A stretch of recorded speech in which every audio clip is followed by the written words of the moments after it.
सवाल नंबर 15 लिखा है किसी समांतर श्रेणी का यमुआ पद यन और यनवा पद m है तो सिद्ध करो पीवा पद m plus n minus P होगा। साथ ही में और सिद्ध करना है कि m प्लस यनवा पद क्या होगा, कोई दिक्कत नहीं है, जैसा दिया है वैसा लिख लेते हैं। सबसे पहले तो हम लोग मान लेते हैं माना श्रेणी का पहला पद बराबर a और सार्वधातुक बराबर d। उसके बाद जो लिखा वैसा ही काम कर लेते हैं। श्रेणी का mवा पद, श्रेणी का mवा पद बराबर दिया है कितना, m। mवा पद बराबर कितना दिया है, हम लोग जब लिखते थे यनवा पद तो क्या सूत्र लगाते थे, a plus n minus 1 into d। यन की जगह क्या आ गया है, लिखेंगे a plus m minus 1 into d और बराबर m। समीकरण नंबर 1। अब लिखेंगे पुनः श्रेणी का कौन सा पद, श्रेणी का nवा पद बराबर दिया है m। तो n की जगह तो अब तो यानी ये तो सूत्र ही है सीधा। क्या लिखेंगे, a प्लस समीकरण नंबर 2। 1 से 2 को घटा दीजिए तो हल करते करते d का मान निकल आएगा और d का मान उठा के किसी एक समीकरण में रखेंगे तो a का मान निकल जाएगा। आगे लिखते हैं कि समीकरण 1 से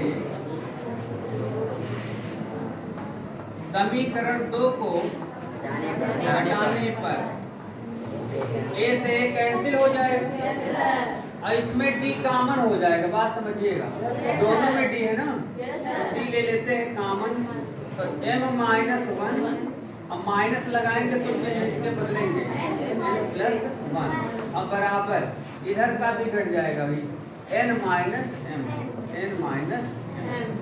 1 से 1 देखो कैंसिल हो गया, हमारे पास बचा d इंटू ब्रैकेट में m माइनस m और बराबर उधर क्या बचा, इधर अगर माइनस कॉमन ले ले तो ये वाला कट जाएगा, माइनस कॉमन ले लो तो ये बचेगा m माइनस n।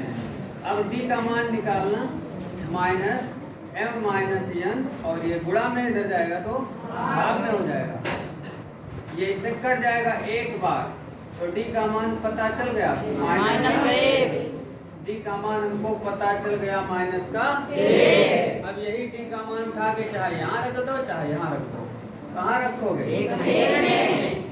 तो यहाँ लिख देते हैं d का मान समीकरण 1 में रखने पर, तो रखना है उठा के, जैसे कोई सामान रखा होता है उसको वहां से उठा के वहां, तो d का मान कहाँ रखेंगे, d के स्थान पे a प्लस यहाँ पर लिखा है लिख देंगे a प्लस m माइनस 1 और गुणे अब बराबर समझे। तो a इसका देखिए अंदर गुणा करवा दीजिए माइनस का, तो माइनस का m क्या हो जाएगा, माइनस का m और ये हो जाएगा प्लस का a और बराबर हमको इन दोनों को भेजना है उधर क्योंकि a चाहिए ना, या a बराबर n उधर है, ये है इसको उधर भेज दो, प्लस का हो गया m, यहाँ n है उधर जाएगा m और ये जाएगा माइनस a का मान यहाँ पर आपको पता चल गया इतना, a का मान आपको ये पता चल गया।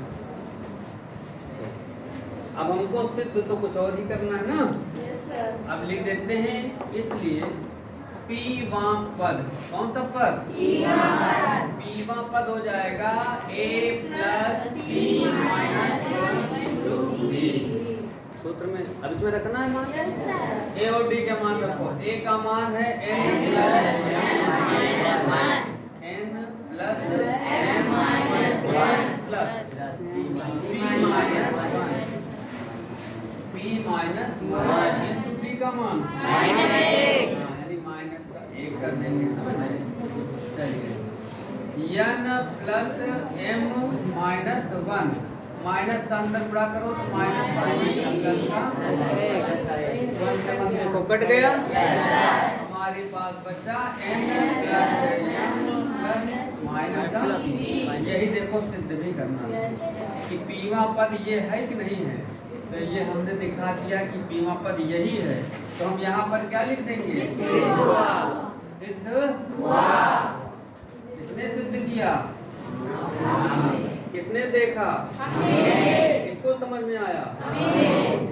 अभी एक बात और है इसमें कि यम प्लस यनवा पद शून्य होगा, ये भी सिद्ध करना है। तो इसके में वो भी निकाल लेते हैं। यम प्लस यनवा पद बराबर बराबर करेंगे a प्लस ब्रैकेट में हो जाएगा m plus n minus 1 into n की जगह हो जाएगा यम प्लस 1। a का मान रख दो। a का मान कहाँ गया?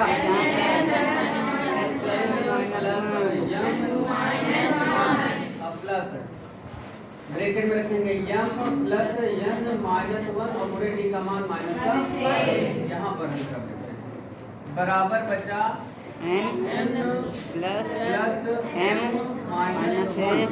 अब माइनस से गुणा करोगे तो सारे चिन्ह बदल जाएंगे। माइनस m वन कटा n कटा m बराबर आ गया 0, है ना? Yes sir. अतः यहाँ पर लिख देंगे अतः यम प्लस n पद बराबर कितना आ गया? 0। सिद्ध हुआ। ये भी सिद्ध हो गया आपका। पूरी बात समझ में आई? किसी भी सवाल को हल करने के लिए क्या क्या चाहिए? ए और डी। 2 शर्तें दी होंगी, उन दोनों शर्तों को हल करके ए और डी ज्ञात कर लेंगे। फिर चाहे हमसे जो भी पूछा जाए उसे में मान को रख, समझ